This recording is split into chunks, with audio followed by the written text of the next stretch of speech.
Doctor गौरव दीक्षित, आप क्या कहना चाहेंगे? लास्ट में क्लोजिंग रिमार्क सबसे लेना चाहता हूँ। आप क्या संदेश देना चाहते हैं कि जिससे पेशेंट्स पैनिक भी ना हो और वो अपने आप को घर में बेहतर रख सके, और खास तौर से जो आपने कहा कि आप कैंसर के ट्रीटमेंट्स करते हैं और वो भी इस वक्त ट्रीटमेंट लेने नहीं आते हैं या बचते हैं, डरते हैं, उनके लिए भी क्या संदेश देना चाहेंगे?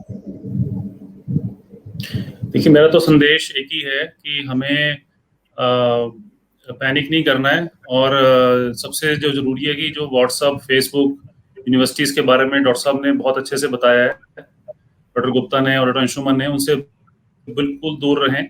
सोशल मीडिया से दूरी बनाए रखेंगे तो आपका जो ध्यान है वो नेगेटिव चीज़ों के ऊपर नहीं जाएगा।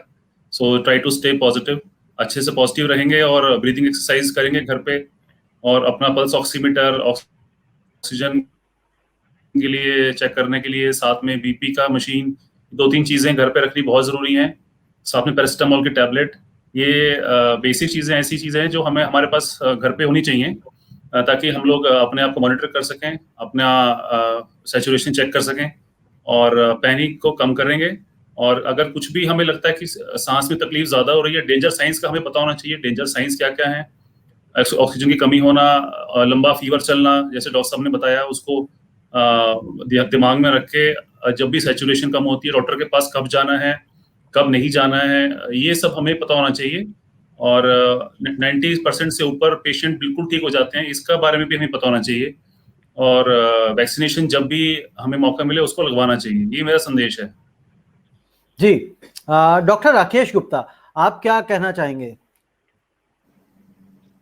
आज के प्रोग्राम का टाइटल था कि डर के रहें और घर में रहें। तो डर के दो एस्पेक्ट्स हैं। मैं उसको डर नहीं कहता, मैं उसे एहतियात कहता हूँ।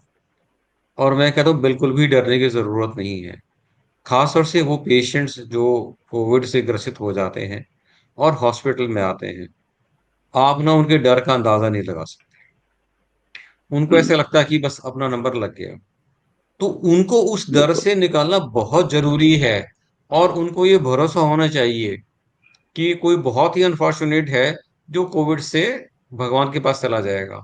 99% लोग अपने ठीक होके घर आ जाएंगे।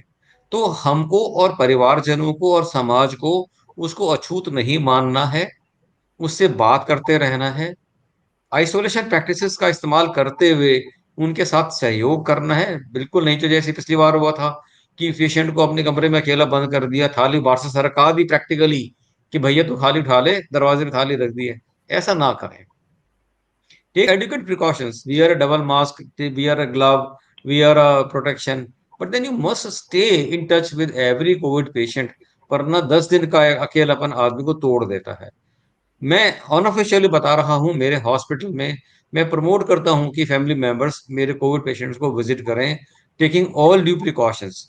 उससे जो रोगी का मनोबल बढ़ता है। सबसे पहले तो उसको ये पता लग जाता है मैं अछूत नहीं हूँ, जाने वाला नहीं हूँ। फैमिली को भी अपना जो पेशेंट है दिखाई देता रहता है, उनको ट्रस्ट होता रहता है, हाँ ये ठीक हो रहा है, ठीक हो रहा है, ठीक हो रहा है। उसी भरोसे से मरीज ठीक होकर वापस आ जाता है। और मरीज को भी लगता है कि घर वालों ने मुझे डिस्कार्ड नहीं कर दिया, अकेला मरने के लिए नहीं छोड़ दिया है, मैं ठीक हो जाऊंगा, घर वापस जाऊंगा, आराम से रहूंगा। सो डरना नहीं है, ऐसा मेरा मानना है। एहतियात और डर का फर्क हमें समझना है। एहतियात बिल्कुल, बहुत ज्यादा बरतना है, पूरा बरतना है। डरना बिल्कुल नहीं है। बिल्कुल ठीक है। डॉक्टर अंशुमान। जी। रविंद्र जी, राकेश गुप्ता जी ने बहुत अच्छी बात कही। और ये पिछले 1-1.25 साल से मैं कह रहा हूँ, सोशल डिस्टेंसिंग जो शब्द बनाया गया गलत शब्द था। सोशल डिस्टेंसिंग नहीं करनी है, फिजिकल डिस्टेंसिंग की बात करनी चाहिए। लेकिन आज तक अनफॉर्चुनेटली हमारे देश की एक भी संस्था जो इसको ठीक नहीं कर पाई। अंग्रेजों ने कह दिया तो हम गुलामी जी रहे हैं सोशल डिस्टेंसिंग बोल के। सोशल डिस्टेंसिंग मत करो, समाज से जुड़ो।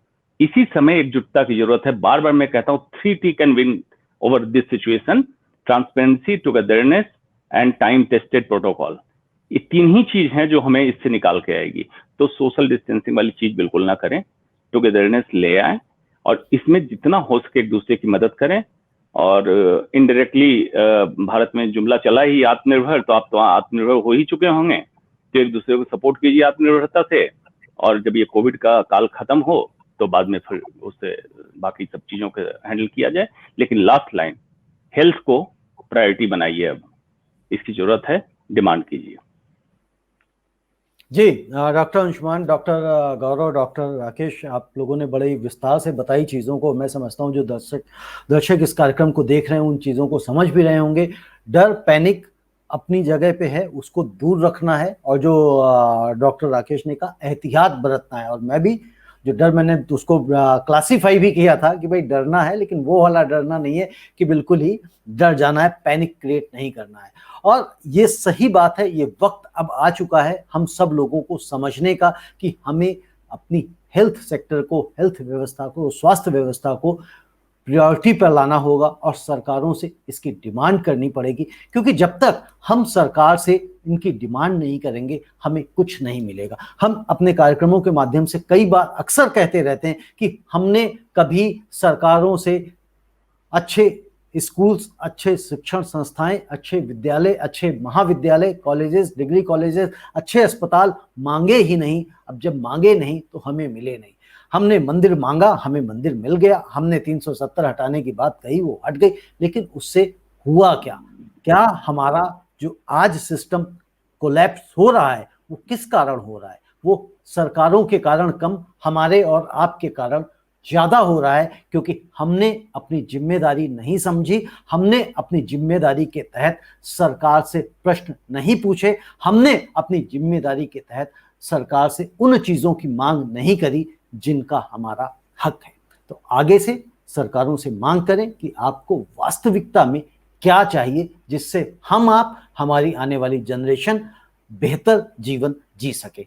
कोरोना से डरना नहीं है, लड़ना है, बचना है। और एक दूसरे से जो बात यहाँ कही, सभी डॉक्टर राकेश गुप्ता ने भी कही, गौरव जी ने भी कही, अंशुमान जी, कि सोशल डिस्टेंसिंग नहीं करनी है, फिजिकल डिस्टेंसिंग करें एहतियात के साथ, क्योंकि एक दूसरे से जो आपका मनोबल बढ़ता है वो सबसे ज्यादा इंपॉर्टेंट है।